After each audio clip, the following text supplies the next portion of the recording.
And developing this noon, an Associated Press investigation revealing the Obama administration secretly financed a social network in Cuba. And it was all in an effort to undermine the country's communist government and stir up political unrest. Local 10 News reporter Glenna Milberg is live in Miami with more on this. Constance, really a fascinating story and a deep dive by the Associated Press, which reveals if that information is all accurate.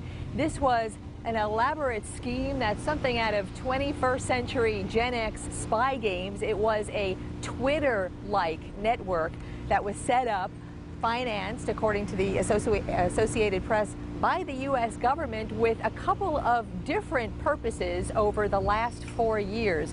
This was something that at its peak, some 40,000 cell phone users in Cuba were actually subscribed to, and by all accounts, thrilled that they had this little social network that they had never had before, complete just like Twitter, of things that they could tweet out and followers that they could get. And it was something that they really loved, a social media network that was unheard of prior to this in Cuba.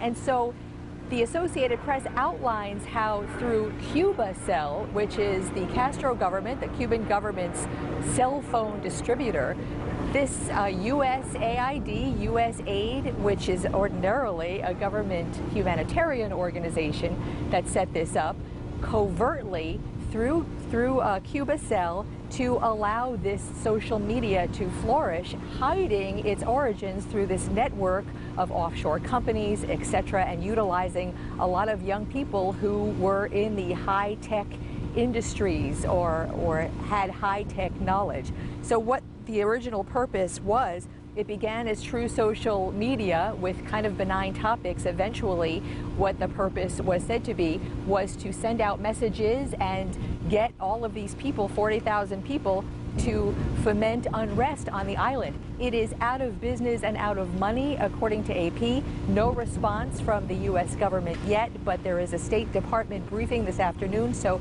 maybe we will have that later on. I'm Glenna Milberg reporting live in Miami. Local 10.